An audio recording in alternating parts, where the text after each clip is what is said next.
হে WhatsApp guys, কেমন আছো সবাই? আশা করি সবাই খুব ভালো আছো। র্যান্ডম ভিডিও চ্যানেলের মুভির এক্সপ্লেনেশন সিরিজে আজকের পর্বে আমরা হলিউডের অন্যতম জনপ্রিয় একটা সাইকোলজিক্যাল থ্রিলার সিনেমা বা mystery thriller cinema shutter island সম্পর্কে জানতে চলেছি। তো এখানে শাটার আইল্যান্ড বলতে এমন একটা দ্বীপ বোঝানো হয়েছে যেখানে তুমি একবার ঢুকলে কোনোভাবে আর বেরোতে পারবে না, অন্তত ওই দ্বীপে যাওয়া রয়েছে তাদের অনুমতি ছাড়া। তো যাই হোক, এই সিনেমাটার নাম আমি অনেকবার শুনেছি, কিন্তু গত 3.5 বছর ধরে আমরা মুভি এক্সপ্লেনে কাজ করছি ঠিকই, কিন্তু এই সিনেমাটি সম্পর্কে আমার আজ পর্যন্ত জানা হয়নি বা এক্সপ্লেন করা হয়নি। তো আমার ব্যক্তিগত অনেক আগ্রহ ছিল এই সিনেমাটি সম্পর্কে জানার, যে কারণে আমি সিনেমাটি এক্সপ্লেন করছি। আর আমি তোমাদের নিশ্চিত করতে পারি, তোমরা যদি এর আগেও দেখে থাকো, আজকের ভিডিও দেখে তোমরা নিরাশ হবে না। মানে সিনেমাটা যদি একবার দেখেও থাকো তারপরও নিরাশ হবে না, কারণ সিনেমাটার কাহিনী অ্যাকচুয়ালি অনেক সুন্দর ছিল। আর এটার বড় প্রমাণ হচ্ছে এটার আইএমডিবি রেট। এই সিনেমাটার আইএমডিবি রেট হচ্ছে 10-এ 8.2 এবং এই সিনেমা নির্মাণে ব্যয় হয়েছিল হচ্ছে বাংলাদেশি প্রায় 650 কোটি টাকা। আর বক্স অফিস ইনকাম করেছিল 3000 কোটি টাকার উপরে 2010 সালে। তো আমরা এখন মূল ভিডিওতে যাবো, তার আগে ছোট্ট একটা কমার্শিয়াল লিঙ্ক রয়েছে, তুমি চাইলে এটা স্কিপ করে মূল ভিডিওতে চলে যেতে পারো। তো বিজ্ঞাপনটা আমরা প্লে করে দিচ্ছি। গাইস, আজকে তোমাদের জন্য 100% একটা রিয়েল সাইট সম্পর্কে কথা বলবো, যেখানে প্রতিদিন জিলিতে পাবে 50টি ফ্রি স্পিন এবং ভারত বাংলাদেশের খুবই জনপ্রিয় এবং বিশ্বস্ত ওয়েবসাইট হচ্ছে এই ক্রিকেক্স। আর ক্রিকেক্স দিচ্ছে 500 টাকা ডিপোজিটে 300 টাকা বোনাস, স্পোর্টসে পাবে 35% রিলোড বোনাস, আর জন্মদিনে পাবে 1000 টাকা পর্যন্ত জন্মদিন বোনাস। আর স্লট গেমে পাবে দৈনিক 10% ক্যাশব্যাক বোনাস এবং ইভো গেমে সাপ্তাহিক 1 লক্ষ টাকা পর্যন্ত ক্যাশব্যাক বোনাস। আর তাছাড়া সাপ্তাহিক লাকি ড্রতে তুমিও জিততে পারো আইফোন 15 প্রো।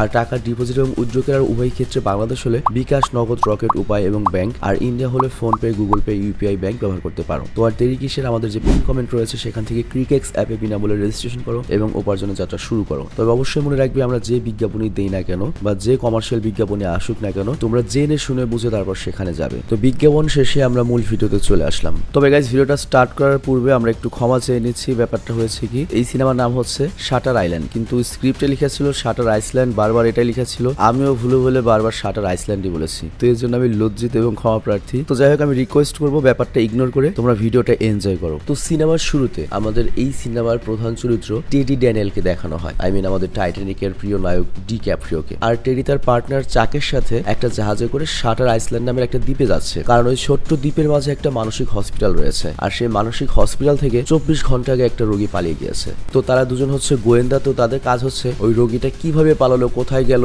এটা নিয়ে তদন্ত করা এবং সেই রিপোর্টটা সরকারকে দেওয়া। আর আমি এখানে টাইমলাইনটা বলি, এই টাইমলাইনটা হচ্ছে 1954 সালের কাহিনী। মানে এই সিনেমাতে যে আমরা কাহিনীটা দেখবো, এটা 1954 সালের কাহিনী, মানে আজ থেকে 70 বছর আগের কাহিনী আমরা দেখছি। তো যাই হোক, এখানে দেখা যায় টেডি আর চাক দুজন পার্টনার হলেও তারা একে অপরকে আগে থেকে চিনত না। মূলত এই কেসটার জন্যই তারা একে অপরের সাথে পরিচয় হয়েছে। আর তারপর এখানে কথা বলতে বলতে চাক করে কি টেডির কাছে ওর পরিবার সম্পর্কে জানতে চায়। তো এখানে টেডি উত্তর দেয় যে আমি বিবাহিত। টেডি মানে আমাদের আর কি লিওনার্দো ডিক্যাপ্রিও। কিন্তু 2 বছর আগে তার বিল্ডিং এ আগুন লেগে যাওয়ার কারণে তার স্ত্রী সহ টোটাল 4 জন মানুষ সেখানে মারা গিয়েছে। আর এরপর থেকে সে একদম একাই থাকে। তো যাই হোক, ওখানে পৌঁছানোর পরে টেডি আর চাক জানতে পারে এই দ্বীপের মধ্যে ঢোকার জন্য এবং বের হওয়ার জন্য জাস্ট একটা রাস্তায় রয়েছে, আর সেটা হচ্ছে এই দ্বীপের মধ্যে থাকা বন্দর। এবং এই বন্দরটিকে আবার পুরোপুরি হসপিটাল কর্তৃপক্ষ নিয়ন্ত্রণ করে, যাতে এই দ্বীপ থেকে তাদের অর্ডার ছাড়া কেউ বেরোতেও পারবে না, ঢুকতেও পারবে না। তো যাই হোক, এই দ্বীপের মধ্যে ঢোকার পরে ওখানের একজন ওয়ার্ডেনের সাথে জেল রক্ষকের সাথে তার পরিচয় হয়। তো ওয়ার্ডেন তাদের জানায় যে এই দ্বীপের মধ্যে যারা থাকে তারা প্রত্যেকেই মানসিক ভারসাম্যহীন আসামি, আর এখানে অনেক ভয়ঙ্কর ভয়ঙ্কর সন্ত্রাসী বা আসামিরা বন্দী রয়েছে।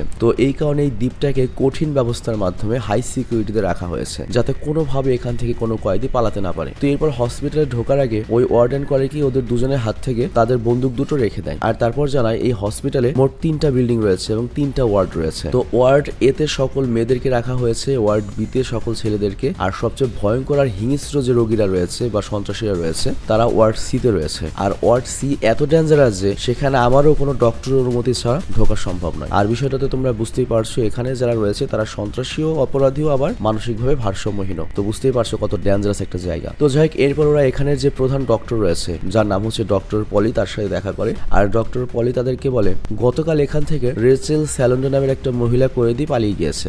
আর যেহেতু এই হসপিটালটিকে চারদিক থেকে এত সুরক্ষার সাথে ঘিরে রাখা হয়েছিল, তো কারো পক্ষে এখান থেকে পালানো খুবই অসম্ভব।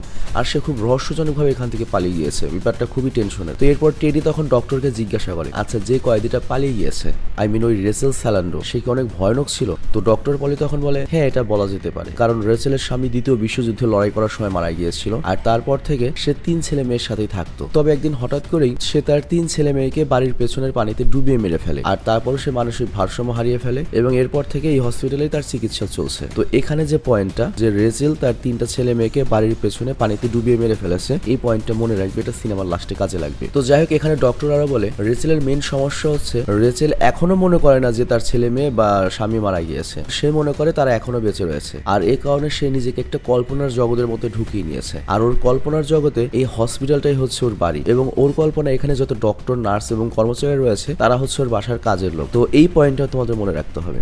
আর এরপর আমরা দেখি টেডি আর চাক করে কি এই জায়গাটাকে খুব ভালোভাবে দেখার জন্য রেচেলের ঘরে চলে আসে। আর ওখানে আসার পরে দেখা যায় ওই ঘরের জানালা, দরজা সবকিছুই অক্ষত রয়েছে, এমনকি রেচেলের জুতা ওই ঘরের মধ্যে ছিল। তো এর মানে রেচেল যদি এই ঘর থেকে যায় তার মানে সে খালি পায়ে এখান থেকে পালিয়েছে।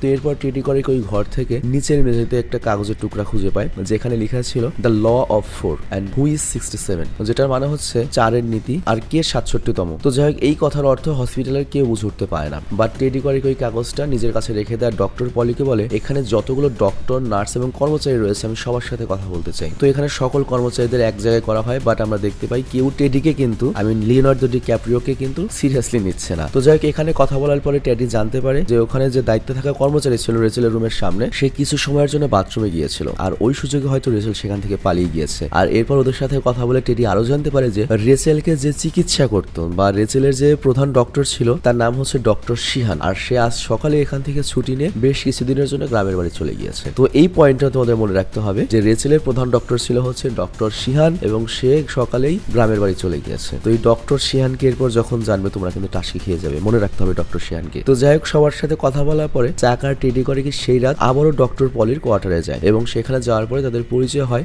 সেই হসপিটালের আরো একজন ঊর্ধ্বতন কর্মকর্তার সাথে, যার নাম হচ্ছে ডক্টর নারিন। তো ডক্টর নারিন মূলত একজন জার্মানিজ বাসিন্দা ছিল, কিন্তু দ্বিতীয় বিশ্বযুদ্ধের পরে তিনি আমেরিকাতে চলে আসেন এবং বর্তমানে তিনি আমেরিকান নাগরিক। বাট টেডি জার্মান বাসিন্দাদের একদমই পছন্দ করতে পারেন। এর কারণটা হচ্ছে সে দ্বিতীয় বিশ্বযুদ্ধে অংশগ্রহণ করেছিল, এবং দ্বিতীয় বিশ্বযুদ্ধে সে জার্মানিজদের বিরুদ্ধে লড়াই করেছে এবং জার্মানিদের নৃশংসতা সে দেখেছে। তো এই কারণে সে জার্মানিজদের ঘৃণা করতো। আর এই কারণেই টেডি যখন ডক্টর নারিনের সাথে কথা বলতে যায়, টেডি একটু উত্তেজিত হয়ে যায় এবং তাদের মধ্যে ঝামেলা বেঁধে যায়। আর এরপর টেডি ওনার কাছ থেকে এই হসপিটালের সমস্ত কর্মচারীদের ফাইল দেখতে চায়, এবং তিনি টেডির মুখের উপরে এই অপ্রস্তাবটা না করে দেন যে সকল কর্মচারীর ফাইল আমি তোমাকে তো দেবো না। তো এটার ফলে টেডি রেগে গিয়ে বলে, আচ্ছা ঠিক আছে, তাহলে আমি আর এখানে কোনো তদন্তই করবো না, কালকে সকাল হলে আমি আর আমার সঙ্গে এখান থেকে চলে যাব, আর এই হসপিটাল সম্পর্কে সরকারকে আমি আমার ইচ্ছা মতো রিপোর্ট লিখে দেবো যাতে আপনাদের 12টা বাজে। তো এরপর আমরা দেখতে পাই রাতের বেলা চাক টেডিকে জিজ্ঞাসা করে, কালকে কি আমরা সত্যি এখান থেকে চলে যাব? কারণ এর আগে কখনোই তো আমরা একটা কাজকে অসম্পূর্ণ করে ছেড়ে যাইনি। তো টেডি তখন বলে, দেখো আমার মনে হয় না রেচেল সেলান্ডো এখান থেকে একা একা পালিয়েছে, এখান থেকে পালাতে অবশ্যই হসপিটাল কর্তৃপক্ষের কেউ ওকে সাহায্য করেছে। তো এরপর রাতের বেলা ঘুমানোর সময় টেডি স্বপ্নের মধ্যে স্ত্রীকে দেখতে পায়। আসলে এখানে আসার পর থেকে ওর মনের ভেতরে নানা রকম চিন্তা ভাবনা চলছিল, আর এই কারণে রাতের বেলা ঘুমালেও নানা রকম আবল তাবল জিনিসপত্র দেখতে পাচ্ছিল। কখনো ওর দ্বিতীয় বিশ্বযুদ্ধে ফেলে আসা সেই সময়ের কথা বা মৃত স্ত্রীর কথা মনে পড়তো। আর স্বপ্নের মধ্যে ওর স্ত্রী ওকে জানায় এই দ্বীপের মধ্যে একমাত্র রেচেল সোলান্ডেও নয়, এখানে ওর সাথে অ্যান্ড্রু লেডিস নামে একজন লোক রয়েছে। তো এই অ্যান্ড্রু লেডিসের নামটা তোমাদের মনে রাখতে হবে। তো এখানে টেডির স্ত্রী স্বপ্নে এসে বলে, যেভাবেই হোক ওদের দুজনকে তোমাকে খুঁজে বের করতে হবে। তো এরপর সকালে ঘুম থেকে উঠে ওরা দেখতে পায় যে বাইরে অনেক জোরে জোরে বৃষ্টি শুরু হয়ে গিয়েছে। তো এই কারণে ওরা চাইলেও এই দ্বীপের থেকে বাইরে বেরোতে পারবে না। তো এই কারণে ওরা বাধ্য হয়ে কেসটি সম্পর্কে আরো কিছু তদন্ত করা শুরু করে। আর তারপর ওরা এই হসপিটালের রোগীদের জিজ্ঞাসাবাদ করা শুরু করে, মানে বিভিন্ন রোগীদের সাথে কথা বলতে শুরু করে বা জিজ্ঞাসাবাদ করে। আর তখন টেডি ওদের সবাইকে বিভিন্ন রকমের কোশ্চেন করে, কিন্তু সবাইকে একটা প্রশ্নই বারবার করছিল, সেটা হচ্ছে কেউ অ্যান্ড্রু লেডিসকে চেনে কিনা। বাট এখানকার সবাই একই কথা বলে যে না, আমরা কেউ অ্যান্ড্রু লেডিসের নাম শুনিনি। আর তখন চাক ওকে জিজ্ঞাসা করে, তুমি সবাইকে এই প্রশ্ন কেন করছো? তুমি কি অ্যান্ড্রু লেডিস নামের কাউকে আগে থেকে চিনতে? তখন টেডি বলে, হ্যাঁ, আমি আর আমার স্ত্রী যে বিল্ডিং এ থাকতাম ওই বিল্ডিং এ সে থাকতো, আর সে আগুন নিয়ে খেলা অনেক পছন্দ করতো। আর এই কারণে সে একদিন আগুন নিয়ে খেলতে খেলতে আমাদের পুরো বাড়িতে আগুন ধরিয়ে দেয়, আর সেই আগুনে পুড়ে আমার স্ত্রী মারা যায়। আর তাকে আদালতে নেওয়া হলে সে বলে যে আমার মাথার ভেতরে একটা পোকা রয়েছে, আর ওই পোকায় আমাকে বারবার বাধ্য করে এই ধরনের অকাম কুকাম করতে। তো এতে প্রমাণ হয় সে মানসিক ভারসাম্যহীন, আর এই কারণে তাকে এই শাটার আইসল্যান্ডের জেলখানাতে নিয়ে আসা হয়েছে। কিন্তু এখানে আসার পরে হঠাৎ করে ও গায়েব হয়ে যায়, এবং এমন ভাবে গায়েব হয় যেন ওর অস্তিত্ব এখানে কখনোই ছিল না। তো এরপর টেডি বলে, আমি এখানে এসে ওয়ার্ড এ এবং ওয়ার্ড বি খুব ভালো মতো খুঁজে দেখেছি, কিন্তু এখানে কোনোটার মধ্যেই অ্যান্ড্রু ছিল না। কিন্তু আমরা এখন ওয়ার্ড সিতে যাইনি, তো এর মানে হচ্ছে হয়তো সে ওয়ার্ড সিতে রয়েছে। আর তখন চাক টেডিকে বলে, তুমি ওকে পেলে কি মেরে ফেলবে? টেডি বলে, আমি ওকে মারবো না। দ্বিতীয় বিশ্বযুদ্ধের সময় আমি অনেক মানুষকে আমার নিজের চোখের সামনে মরতে দেখেছি, তো আমি আর কাউকে মরতে দেখতে চাই না। আর তখন চাক বলে, তোমার জায়গায় আমি থাকলে তোকে আমি মেরে ফেলতাম, আর তুমি যদি ওকে মারতেই না চাও তাহলে তুমি ওকে কেন এত খুঁজছো, এখানে কি করছো? আর তখন টেডি বলে, দেখো এই অ্যান্ড্রুর অস্তিত্ব এই দ্বীপ থেকে পুরোপুরি মুছে যাওয়ার আগে এই দ্বীপ সম্পর্কে আমি খোঁজ নেওয়া শুরু করি। আর তখন আমি জানতে পারি এই দ্বীপের এই জেলখানা হসপিটালে রোগীদের উপর নানা রকম এক্সপেরিমেন্ট করা হয়, এবং এদের সবার ব্রেইনের অপারেশন করিয়ে তাদেরকে হিংস্র পশুতে রূপান্তরিত করা হয়। আর এর ফলে তারা সবাই ভয়হীন, আবেগহীন, অনুভূতিহীন একটা হিংস্র খুনিতে পরিণত হয়। আর এইভাবেই তাদের হিংস্র বানিয়ে একটা বাহিনী তৈরি করা হচ্ছে, যাতে আমেরিকা তাদের বিভিন্ন যুদ্ধে ওদেরকে ব্যবহার করতে পারে। বাট চাক ওর কথা কোনোভাবেই বিশ্বাস করছিল না। আর তখন টেডি বলে, আমি এই হসপিটাল সম্পর্কে যখন খোঁজ খবর করছিলাম তখন জর্জ নয়েস নামে একটা ছেলের সাথে আমার পরিচয় হয়েছিল, যে একসময় এই হসপিটালেরই রোগী ছিল। আর পূর্বে জর্জ যখন কলেজে পড়তো সে খুবই ভালো একটা স্টুডেন্ট ছিল, কিন্তু একদিন ও কিছু টাকার বিনিময়ে একটা মানসিক গবেষণায় অংশগ্রহণ করে। আর তারপর থেকে ও নিজের চোখের সামনে ভূত দেখতে পেত। আর আস্তে আস্তে ও করে কি মানসিক পুরো ভারসাম্য হারিয়ে ফেলে। আর একদিন ও নিজের কলেজের যে প্রফেসর তাকে পিটিয়ে মারতে শুরু করে। আর এরপর ওকে ধরে চিকিৎসার জন্য হসপিটালে নিয়ে আসা হয়। আর 1 বছর পর চিকিৎসা শেষ হলে ওকে হসপিটাল থেকে বের করা হয়, কিন্তু ও বের হয়ে রেস্টুরেন্টে ঢুকে 3 জন মানুষকে খুন করে ফেলে। এবং ওকে যখন মানসিক ভারসাম্যহীন বলে শাটার আইল্যান্ডে পাঠানোর কথা বলা হয়, তখন বলে ওঠে, দরকার পড়লে আমাকে প্লিজ ফাঁসি দিন, কিন্তু আমাকে ওই মানসিক হাসপাতালে পাঠাবেন না। তবে তারপরে ওকে জোর করে এই মানসিক হাসপাতালে এই শাটার আইল্যান্ডে পাঠানো হয়। আর বর্তমানের অবস্থা খুবই খারাপ। আর আমার বিশ্বাস ও ওয়ার্ড সিতেই রয়েছে। আর আমি ওর সাথে কথা বলে একটা জিনিস খুব ভালো মতোই বুঝতে পেরেছি, যে জানতে পেরেছি, সেটা হচ্ছে এই হসপিটালের রোগীদের উপর নানা ধরনের এক্সপেরিমেন্ট করা হয়। আর পাগল মানুষদের উপর এরকম এক্সপেরিমেন্ট করা খুবই সহজ, কারণ সাধারণ মানুষ তার কথা বিশ্বাসই করবে না। ও যদি কাউকে বলে, সাংবাদিকদের বলে আমার উপর এটা করা হয়েছে, ওটা করা হয়েছে, ব্রেন খুলে নেওয়া হয়েছে, এগুলোকে বিশ্বাস করবে না। যাই হোক, এরপর টেডি আর চাক এই কথাগুলো বলার সময় হসপিটালের বাইরে ঘোরাঘুরি করছিল। বাট তখন খুব জোরে বৃষ্টি হওয়ার কারণে হসপিটালের ফেরার পথ ওরা দুজনেই ভিজে যায়। আর পোশাক ভিজে যাওয়ার কারণে ওরা বাধ্য হয়ে হসপিটালের যে কর্মীদের পোশাক ছিল সেটা পরে। আর এরপর ওই দিনই সন্ধ্যায় ডক্টর পলি আর হসপিটালের বাকি সব ডক্টররা মিলে আলোচনা করছিল। আর তারা সবাই মিলে আলোচনা করছিল, যদি বৃষ্টির কারণে সমুদ্রের পানি বেড়ে যায় এবং এই দ্বীপ যদি ডুবে যায় তাহলে আমরা কি করব, বা সমস্ত এইসব ভয়ানক রোগীদের নিরাপদ আশ্রয় কিভাবে নেব। তো এখানে আসার পরে টেডি ওদের কোথায় জানতে পারে যে ওয়ার্ড সিতে রয়েছে 24 জন, আর ওয়ার্ড এ এবং বি মিলিয়ে টোটাল 42 জন রোগী রয়েছে। তো এর মানে এই হসপিটালে ওয়ার্ড এ বি সি মিলিয়ে টোটাল 63 জন রোগী রয়েছে। তো এরপর টেডি ডক্টর পলিকে বলে, আপনাদের হিসাব অনুযায়ী এই হসপিটালে টোটাল 66 জন রোগী রয়েছে, বাট রেচেল স্যালেন্ডার রুমের মধ্যে যে আমি চিঠি পেয়েছিলাম সেখানে লেখা ছিল যে কে 67তম। তো এর মানে এই হসপিটালে 66 জন নয় 67 জন রোগী রয়েছে। তো ডক্টরকে এর উত্তর চাই যে ওই 67 নম্বর রোগীকে, বাট ডক্টর পলি এই প্রশ্নের কোনো উত্তর না দিয়ে টেডিকে উল্টো বলে, না রেচেল স্যালেন্ডারকে তো খুঁজে পাওয়া গিয়েছে, সেটা এখন তার নিজের ঘরেই রয়েছে, তুমি কি চেক করতে পারো। তো এরপর টেডি আর চাক করে কি তাড়াতাড়ি রেচেলের ঘর রুমে এসে রেচেলকে দেখতে হবে এবং তাকে প্রশ্ন করতে শুরু করে। তো রেচেল করে প্রশ্ন করে যে তুমি কোথায় গিয়েছিলে, কিন্তু রেচেল কোনো প্রশ্নের উত্তরে সোজাসুজি দেয় না, মানে ও তো পাগল। কিন্তু একটু পরে কথা বলতে বলতে রেচেল করে কি টেডিকে নিজের স্বামী মনে করে জড়িয়ে ধরে, কিন্তু কিছুক্ষণের মধ্যেই আবার বলতে শুরু করে, না তুমি আমার স্বামী তো নাও, আমার স্বামী তো মারা গিয়েছে, দ্বিতীয় বিশ্বযুদ্ধে মারা গিয়েছে, তুমি আবার কে। বাট ওই সময় টেডির মধ্যেও কিছু একটা পরিবর্তন আসে, টেডিরও তার মৃত স্ত্রীর কথা মনে পড়ে যায়। আর এই কারণে টেডি সেখানে অসুস্থ হয়ে পড়ে। আর এই কারণে ডক্টর পলিওকে একটা ওষুধ খাইয়ে ঘুম পাড়তে বলে। তো যাই হোক, টেডি ওষুধ খেয়ে ঘুমিয়ে পড়লে আমরা দেখতে পাই ঘুমানোর পরে ও আবারও স্বপ্ন দেখতে শুরু করে, এবং ও স্বপ্নে দেখা যে দ্বিতীয় বিশ্বযুদ্ধেও যখন গিয়েছিল সামনে অনেকগুলো নিরীহ মানুষের লাশ পড়ে রয়েছে। আর তারপর স্বপ্নের মধ্যে সে অ্যান্ড্রু লেডিস এবং রেচেল স্যালেন্ডারকেও দেখতে পায়। আর বেশ কিছুক্ষণ যাবত ওদের সাথে কথা বলার পরে সে নিজের স্ত্রী ডলরাসকেও দেখতে পায়। তো ডলরাস তখন জানায় অ্যান্ড্রু এখনো কিন্তু জীবিত রয়েছে এবং এই দ্বীপের মধ্যেই রয়েছে, যেভাবে হোক তুমি ওকে খুঁজে বের করো এবং খুঁজে বের করে মেরে ফেলবে, কারণ ওর কারণেই আমাকে মারা যেতে হয়েছে। এরপর টেডির যখন ঘুম ভাঙে,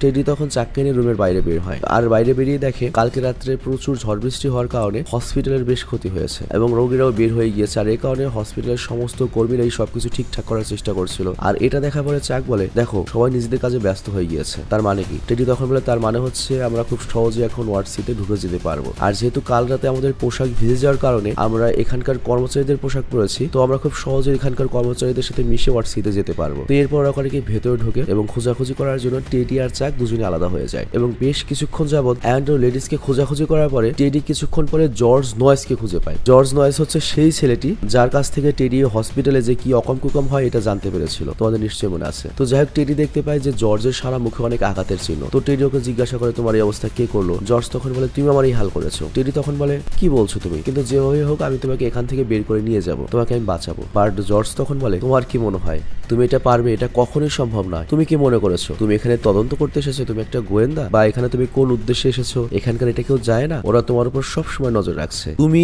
সেই পার্সন যেই দ্বীপের মধ্যে আটকে গিয়েছো, যেখান থেকে তুমি আর নিজেই কখনো বাইরে বেরোতে পারবে না। বাট জর্জের এই কথাগুলো টেডির বিশ্বাস হতে চাইছিল না। বাট তখন জর্জ আবারও বলে ওঠে, তুমি যে পার্টনারের সাথে এখানে কাজ করতে এসেছো, চাকের সাথে, এর আগে কি তুমি কখনো ওর সাথে কাজ করেছো? তুমি কি ওকে আগে থেকে চিনতে? তুমি কি এখনো বুঝতে পারোনি এর পুরোটাই একটা ষড়যন্ত্র এবং তুমি এখানে ফেসে গিয়েছো? আর কিছুদিন পরে এই দ্বীপের মধ্যে থাকা যে একটা লাইট হাউস রয়েছে সেখানে নিয়ে আমাকে মাথার অপারেশন করে আমাকে মেরে ফেলা হবে। আর এখানে আরেকটা বিষয় হচ্ছে, তুমি এখানে সত্য খুঁজে বের করা আর অ্যান্ড্রু লেডিসকে মেরে ফেলা, এই দুইটা কাজ তুমি একসাথে করতে পারবে না। তোমাকে দুইটার মধ্যে যে কোনো একটা বেছে নিতে হবে। আর একই সাথে তোমার মাথার ভেতরে যে তোমার স্ত্রী ডলরাস রয়েছে তাকে তোমার মাথা থেকে সরিয়ে ফেলতে হবে, তাকে তোমার মাথা থেকে যেতে দিতে হবে। আর এখানে আমরা কিন্তু জানি টেডি মাঝে মধ্যেই স্বপ্নে তার মৃত স্ত্রী ডলরাসকে নিজের চোখের সামনে দেখতে পেত। আর এরই মধ্যে জর্জের সেলের মধ্যে টেডি ওর স্ত্রী ডলরাসকেও দেখতে পায়। আর তখন টেডি জর্জকে বলে, আমি কোনোভাবেই আমার মাথা থেকে আমার স্ত্রীকে বের করতে দিতে পারবো না। বাট জর্জ তখন বলে তাহলে তুমি এই দ্বীপ থেকে কখনোই বেরোতে পারবে না, তোমার মাথা থেকে তোমার স্ত্রীকে অবশ্যই যেতে দিতে হবে। আর তুমি যাকে খুঁজছো অ্যান্ড্রু লেডিস, সে ওই দ্বীপে নেই। ওর মাথার অপারেশন করার জন্য ওকে লাইট হাউসে নিয়ে যাওয়া হয়েছে। তো যাই এর কিছুক্ষণের পরই টেডি করিকে চাককে নিয়ে ওয়ার্ড সি থেকে বাইরে বের হয়ে আসে এবং চাককে বলে তুমি কোথায় ছিলে? চাক বলে আমি ওয়ার্ড সির সমস্ত রোগীদের ফাইল দেখছিলাম আর এখানে আমি অ্যান্ড্রু লেডিসের একটা ফাইল দেখতে পাই আর অ্যান্ড্রু লেডিস এখন এই দ্বীপের মধ্যে রয়েছে। তো আমি এখন তোমার কথা বিশ্বাস করছি যে এখানে 66 নয় 67 জন রোগী রয়েছে। তো এই কথা জানার পরে টেডি করিকে চাককে নিয়ে জঙ্গলের ভেতর দিয়ে লাইট হাউসের দিকে এগিয়ে যাচ্ছিল, কিন্তু রাস্তাটি ভয়ঙ্কর হওয়ার কারণে চাক ওর সাথে যেতে রাজি হয় না। আর তখন টেডি ওখান থেকে সামনের দিকে একে একে এগিয়ে যেতে শুরু করে, কিন্তু একটু যাওয়ার পরে ও দেখতে পায় যে ওরা ভুল রাস্তায় চলে এসেছে, সামনে জাস্ট একটা বিশাল খাদ। কিন্তু ও করিকে সেখান থেকে ফিরে আসার পরে চাককে আর খুঁজে পায় না আর অনেক খোঁজাখুঁজির পরে দেখতে পায় যে খাদের নিচে সমুদ্রের পাড়ে চাকের দেহ পড়ে রয়েছে। তো চাককে বাঁচানোর জন্য করিক ওই খাড়া পাহাড় থেকে নিচে নামতে শুরু করে, বাট নিচে নামার পরে কোথাও চাককে খুঁজে পায় না। আর নিচে এসেও দেখতে পায় আরে এটা তো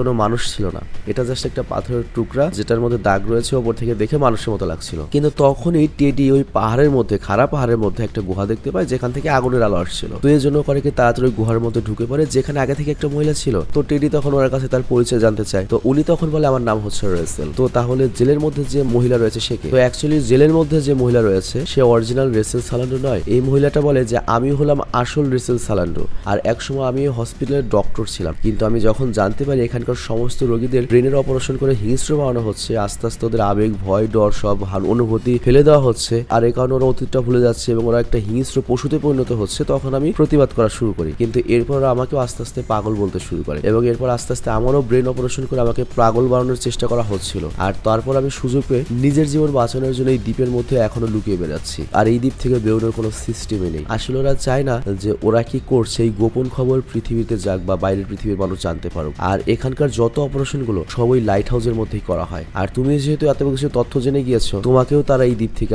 আর বেরোতে দেবে না, যেভাবেই হোক তোমাকে পাগল প্রমাণ করে তারা এখানেই আটকে রাখার চেষ্টা করবে। আর তখনও টেডিকে জিজ্ঞাসা করে তুমি কি ওদের দেওয়া কোনো ওষুধ সিগারেট বা ড্রিঙ্কস খেয়েছো? টেডি তখন বলে হ্যাঁ 3টাই তো খেয়েছি। আর তখন রেচেল বলে এগুলো তোমার খাওয়া উচিত হয়নি, কারণ ওরা এগুলোর মধ্যে ওষুধ মিশিয়ে দিয়েছে আর এটার ফলে তোমার মাথায় প্রচন্ড যন্ত্রণা হতে শুরু করবে এবং আস্তে আস্তে তোমার হাত পা কাঁপতে শুরু করবে। আর তখন টেডি ওর হাতের দিকে তাকিয়ে দেখে সত্যি সত্যি ওর হাত কাঁপছিল। তো যাই হোক ওই রাতটা টেডি সেখানেই কাটানোর পরে পরের দিন হসপিটালে ফিরে আসে আর সেখানে ফেরার পরে ডক্টর পলিওকে বলে যেহেতু রেসেল সালান্ডোকে পাওয়া গিয়েছে তো তোমার কাজ এখানেই শেষ, তুমি এখন আমাদের দ্বীপ থেকে যেতে পারো, শাটার আইল্যান্ড থেকে যেতে পারো। আর টেডি তখন বলে হ্যাঁ আমার যতটুকু খোঁজ খবর করার ছিল আমি করে নিয়েছি, তো আমি এখান থেকে বেরোতেই চাই। কিন্তু আপনারা কি আমার পার্টনার চাককে কোথাও দেখেছেন? তখন ডক্টর পলি বলে তোমার পার্টনার মানে এই দ্বীপে তো তুমি একা একা এসেছিলে, তোমার সাথে তো কোনো পার্টনার ছিল না। তো এই কথা শোনার পরে টেডির মনে হয় তার মানে ওরা চাকের সাথে কিছু একটা করছে, চাককে হয়তো ধরে নিয়ে গিয়েছে, ওকে হয়তো লাইট হাউসের মধ্যে নিয়ে ব্রেন অপারেশন করবে। তো এরপর ওকে সবার নজর লুকিয়ে লুকিয়ে লাইট হাউসের কাছে চলে আসে এবং সেখানে দায়িত্ব থাকা সিকিউরিটি গার্ডকে আহত করে লাইট হাউসের ভেতরে ঢুকে যায়। আর ওখানে ঢোকার পরে সে দেখতে পায় এই জায়গাটা সম্পূর্ণ ফাঁকা আর ওটার একদম উপরে ডক্টর পলি বসে রয়েছে। তো যাই এরপর টেডি অনেক খোঁজাখুঁজি করে বাট লাইট হাউসের মধ্যে কোথাও সে চাকরি খুঁজে পায় না এবং এখানে ব্রেন অপারেশন হয় এরকম কোনো অপারেশন থিয়েটার খুঁজে পায় না। তো টেডি কিছুই বুঝে উঠতে পারছে না এগুলো কি হচ্ছে, বাট ও তো জানে এই লাইট হাউসের মধ্যে সকল রোগীর ব্রেন অপারেশন করা হয়, অর্থাৎ সে এখানে চাককেও খুঁজে পায়নি আবার অপারেশন করা কোনো জিনিসই খুঁজে পায়নি। তো ও তো পাগল পাগল হয়ে যায়। আর তখন টেডির অস্থিরতা দেখে ডক্টর চাকোকে নিজের সামনে চেয়ার একটা বসতে বলে আর তখন দেখা যায় আস্তে আস্তে টেডির হাত কাঁপতে শুরু করেছে। আর তখনও বলতে শুরু করে আপনি কি ভেবেছেন জেলে যেটাকে আমাকে দেখিয়েছেন ওটা আসল রেচেল সালান্ডো? আসল রেচেল সালান্ডোকে আমি খুঁজে পেয়ে গিয়েছি আর সে আমাকে আপনাদের ব্রেন অপারেশন সম্পর্কে সকল তথ্য দিয়ে দিয়েছেন। আর এর সাথে আমি এটাও জানতে পেরেছি কিভাবে গত 2 দিন ধরে আমি এই দ্বীপে আসার পর থেকে আমাকে ওষুধ খাইয়ে পাগল বানানোর চেষ্টা করা হচ্ছে সিগারেট পানি এবং ড্রিঙ্কস এর মাধ্যমে। আর তখন ডক্টর পলি বলে তুমি এখানে অনেক বড় একটা ভুল করেছো, 2 দিন নয় গত 2 বছর ধরে তোমাকে আমরা এই ওষুধ দিচ্ছি, কিন্তু বিগত বেশ কিছুদিন যাবত তুমি ওষুধটা খাচ্ছ না আর এই কারণে তোমার হাত পা কাঁপতে শুরু করেছে। আর তখন টেডি বলে এটা কিভাবে সম্ভব, কেউ 2 বছর ধরে আমার খাবারের সাথে ওষুধ মিশিয়ে আসছে আমি সেটা জানতেই পারছি না। ডক্টর বলে তখন বলে একদমই নয়, তোমাকে কেউ খাবারের সাথে ওষুধ খাওয়ায়নি, তোমাকে ডাইরেক্টলি ওষুধ খাওয়ানো হচ্ছিল আর তুমি এখানে গত 2 বছর ধরে একজন মানসিক রোগী এবং আসামি হিসেবে এই হসপিটালে রয়েছে এবং বিগত 2 বছর ধরে তোমার চিকিৎসা এখানে চলছে।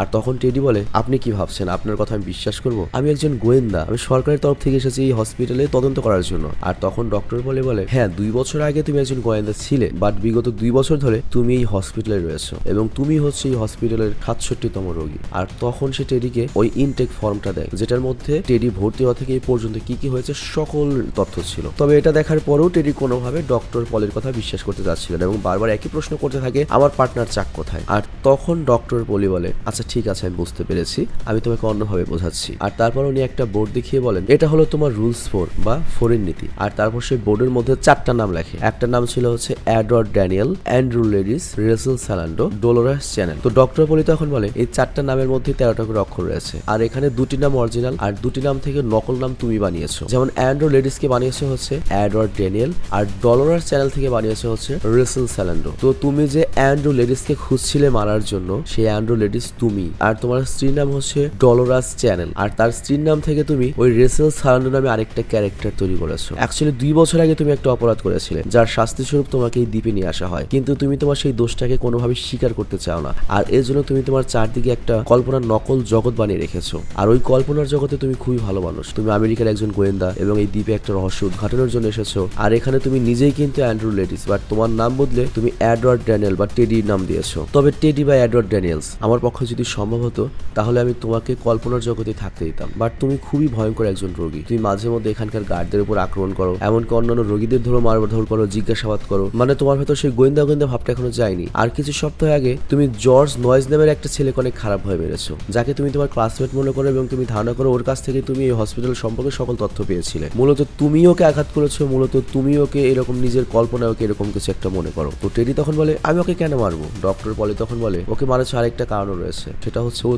তোমার অরিজিনাল নাম অ্যান্ড্রু লেডিস নামে রেখেছিল, যে নামটা তুমি একদমই সহ্য করতে পারো না। আর তুমি তো ওকে প্রায় মেরেই ফেলতে। কোনো রকমে সবাই মিলে আমরা ওকে বাঁচিয়েছি তোমার হাত থেকে। আর এরপর আমরা সিদ্ধান্ত নিয়ে যে করেই হোক তোমার একটা সাইকোলজিক্যাল চিকিৎসা করাতে হবে এবং তোমাকে সুস্থ করতে হবে। আর তখন আমরা দেখতে পাই টেডির সেই পার্টনার চাক চলে এসেছে, তার ড্রেস হচ্ছে পুরো অন্যরকম। আর চাক দরজা খুলে সরাসরি যায় হচ্ছে ডক্টর পালির পাশে এবং তার কাছে দাঁড়ায়। তো এখানে ডক্টর চাক বলে আমার আসল নাম হচ্ছে ডক্টর শিহান, এবং সিনেমার শুরুতে তোমাদের মনে আছে ওই যে মহিলা ছিল রেসেল স্যালান্ডো কি নামের, ওই মহিলাকে চিকিৎসা করা থেকে ডক্টর শিহান, এবং ওই মহিলার কি প্রবলেম ছিল সেও তার চারপাশে কি করতো, একটা কল্পনার জগৎ বানিয়ে রাখতো। তো সেম প্রবলেমটা কিন্তু আমাদের এই নায়ক টেডির মধ্যে রয়েছে। তো যাই হোক, এই ডক্টর শিহানি কিন্তু আমাদের টেডির চিকিৎসক, আসল চিকিৎসক। আর রেসেল স্যালান্ডা ওটা আর কেউ না, ওটা আমাদের টেডির আর ক্যারেক্টার আর কি। কেন এগুলো করা হয়েছে একটু পরে বুঝতে পারবে। তো মূলত কি হয়েছে, টেডির চিকিৎসার জন্য চাক নিজে টেডির সাথে তার পার্টনার সেজে থাকে, কিন্তু এগুলো শোনার পরে টেডি আরো রেগে যায় এবং নিচে পড়ে থাকা বন্দুকটি নিজে হাতে তুলে নেয় এবং তারপর ডক্টর পলিকে গুলি করতে শুরু করে। বাট তখন দেখা যায় ডক্টর পলির শরীর থেকে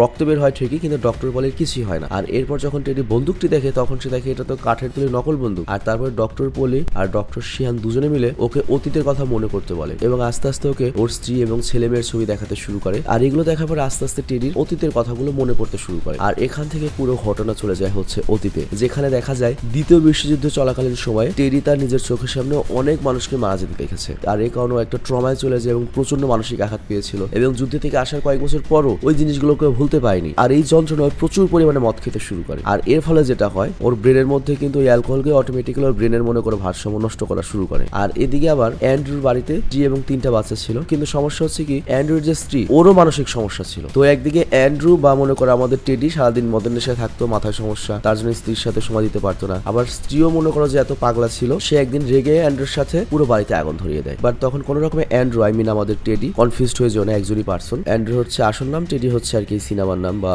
ওর যেটা মনে করে সেই নাম। তো অ্যান্ড্রু কোনো রকমে তার স্ত্রী এবং 3 সন্তানকে বাঁচাতে সমর্থ হয় এবং নতুন একটা বাড়িতে আসে। আর ওই বাড়ির পেছনে ছিল একটা পুকুর। কিন্তু এই নতুন বাড়িতে আসার পরেও অ্যান্ড্রুর যে স্ত্রী ডলোরাস, ওর মাথার সমস্যা কিন্তু যায়নি। তো একদিন হয় কি টেডি যখন বাড়ির বাইরে কাজ করতে গিয়েছিল, তখন টেডি বা অ্যান্ড্রুর স্ত্রী ডলোরাস তার 3 ছেলে মেয়েকে বাড়ির পেছনে যে পুকুর রয়েছে সেখানে পানিতে চুবিয়ে মেরে ফেলে। আর এরপর কাজ থেকে যখন অ্যান্ড্রু ফিরে আসে, সে দেখতে পায় তার স্ত্রী পুকুরের সামনে বসে রয়েছে আর পুকুরের মধ্যেই তার 3 ছেলে মেয়ের মৃতদেহ ভেসে বেড়াচ্ছে। তো এটা দেখে ও পাগল হয়ে যায়, দ্রুত করে কি ওদেরকে পানির উপরে নিয়ে আসে। বাট ততক্ষণ ওরা প্রত্যেকেই মারা গিয়েছে। আর নিজের 3 ছেলে মেয়েকে এভাবে চোখের সামনে মরতে দেখে অ্যান্ড্রুর মাথা খারাপ হয়ে যায় এবং সে করে কি তার স্ত্রীকে গুলি করে মেরে ফেলে। তো চোখের পলকে অ্যান্ড্রু তার পুরো পরিবারকে হারিয়ে একা হয়ে যায়। কিন্তু তার উপর যে জিনিসটার মাথায় সবচেয়ে বেশি আঘাত করে সেটা হচ্ছে ও যে নিজের হাতে তার স্ত্রীকে মেরেছে এটাও কোনোভাবে স্বীকার করতে যাচ্ছিল না। তো এই জন্য কি হয়, আস্তে আস্তে পাগল হয়ে যায় এবং নিজের কল্পনা একটা জগৎ বানিয়ে নেয়, যে কল্পনার জগতে ওর কোনো ছেলে মেয়ে ছিল না, ছিল শুধুমাত্র স্ত্রী। এবং ওর স্ত্রী মারা গিয়েছে কিভাবে, ওই যে আগুন লেগেছিল বিল্ডিং এ, সে আগুনের কারণে মারা গিয়েছে। আর এই আগুনটা কে লাগিয়েছিল, অ্যান্ড্রু লেডিস নামের একজন লোক, যেটা ও নিজে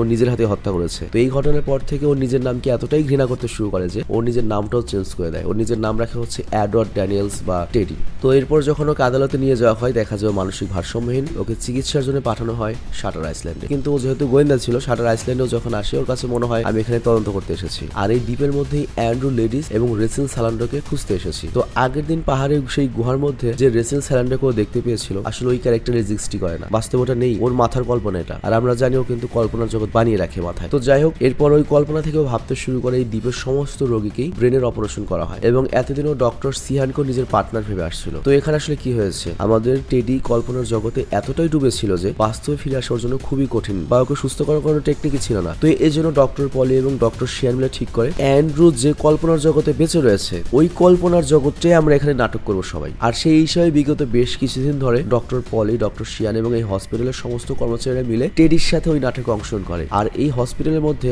আমরা যে রেচেল স্যালান্ডোকে দেখেছি জেলের ভেতরে, যার কোনো এক্সিস্টেন্স নাই, সে কিন্তু মূলত এই হসপিটালের একজন নার্স। মানে রেচেল স্যালান্ডো অনলি টেডির মাথায় রয়েছে, বাস্তবে নেই। তবে তারপরেও হসপিটাল কর্তৃপক্ষ একজন নার্সকে রেচেল স্যালান্ডো বানিয়ে আর কি ওকে দেখিয়ে দিয়েছে। আর ওই ঘরের মধ্যে যে কাগজটা ছিল যেখানে হচ্ছে 4 নীতি প্লাস কি 67 নম্বর রোগী, এটা মূলত ডক্টর পলি লিখে রেখেছিল। মূলত ডক্টর পলি চাচ্ছিল অ্যান্ড্রু যেহেতু একজন গোয়েন্দা ছিল নিজেই তদন্ত করতে করতে বের করুক যে ও নিজেই 67 নম্বর রোগী। তো যাই হোক কিছুক্ষণ পর দেখা যায় পুরো ঘটনা আবার বর্তমানে ফিরে এসেছে। তো এখানে দেখা যায় এই নাটকের জন্য অ্যান্ড্রু নিজের কল্পনার জগৎ ছেড়ে বাস্তবে আসতে সমর্থ হয়েছে। মানে বুঝতে পেরেছি এতদিন আমি কল্পনার জগতে ছিলাম। তো টেডি এরপর সবার সামনে নিজের সত্য ঘটনাগুলো স্বীকার করে নেয় যে এতদিন আমি কল্পনার জগতে ছিলাম। আর ডক্টর পলি তখন বলে, দেখো সবচেয়ে ভয়ের ব্যাপার হচ্ছে আমরা 9 মাস আগেও তোমাকে পুরোপুরি সুস্থ করে ফেলেছিলাম, কিন্তু 2 দিন পর তুমি আবারও কল্পনার জগতে ফিরে যাও। মানে তোমার ব্যাপারটা অনেকটা ভাঙা টেকনোমিটারের মতো, সেম একই জিনিস একইভাবে চলতে থাকে, বারবার একই জিনিস বলতে থাকো। কিন্তু আমরা এবার চাই তুমি সত্যটা স্বীকার করে কল্পনার জগৎ থেকে পুরোপুরি বাইরে বের হয়ে আসো, তোমার স্ত্রীকে তোমার মাথা থেকে পুরোপুরি সরিয়ে দাও। তো টেডি বলে আমি এমনটাই করবো। নিজের অতীতের সমস্ত সত্যি কথা এবং কথাগুলো স্বীকার করে এর সাথে এটাও স্বীকার করে সে কল্পনার জগৎ দিন বসবাস করছিল সেটা থেকে বেরিয়ে আসবে। তো পরদিন সকালে দেখা যায় অ্যান্ড্রু বা টেডি হসপিটালের সিঁড়ির উপর বসে রয়েছে আর ডক্টর সিয়ান তখন ওর পাশে এসে বলে, মানে একজন ওর পার্টনার সেজে, আমাদের এখন কি করা উচিত মিস্টার টেডি? তো অ্যান্ড্রু তখন বলে, যে করে হোক আমাদের এই দ্বীপ থেকে বেরোতে হবে চাক, এই দ্বীপের মধ্যে অনেক বেআইনি কাজ চলছে আর এই তথ্য পৃথিবী মানুষের জানা দরকার, যেভাবে হোক আমরা এখান থেকে বেরোবো। তো এই কথাগুলো শোনার পরে ডক্টর সিহান দূরে দাঁড়িয়ে থাকা ডক্টর পলের দিকে তাকায় এবং না সূচক ইঙ্গিত দেয়, তার মানে তাদের সব প্রচেষ্টা ব্যর্থ হয়েছে। এত চেষ্টার পরেও টেডি নিজেকে এখনো বাস্তব জগতে ফেরাতে পারেনি, আবারও ওই কল্পনার জগতে ফিরে গিয়েছে। আর এটাই ছিল টেডির সুস্থ হয়ে বেঁচে থাকার লাস্ট সুযোগ। কিন্তু ও যেহেতু আবারও কল্পনার জগতে ফিরে গিয়েছে তো এখন সকল ডক্টররা মিলে ঠিক করে যে রিস্কি হলেও ওর ব্রেনের অপারেশনটা করা হবে আর শুধুমাত্র এটার কারণে ওকে হয়তো শান্ত করা যাবে যাতে অন্যান্য কোনো রোগী বা কর্মচারীদের উপর আর কখনো আক্রমণ না করে। মানে আমাদের টেডি পুরোপুরি একেবারে নিউট্রাল হয়ে যাবে, সব ভুলে যাবে আগের পাগল যেটা বলে। অনেক রাস্তায় 2 ধরনের পাগল দেখো, একটা হচ্ছে অনেক উগ্র, আরেকটা থাকে কি চুপচাপ বসে থাকে, কারো কোনো ক্ষতি করে না, সেইটাই পাগল হয়ে যাবে। আর এরপর আমরা দেখতে পাই ডক্টর নরিন মানে ওই জার্মানিজ ডক্টর এবং পলি বাকি কর্মচারীদের নিয়ে অ্যান্ড্রু বা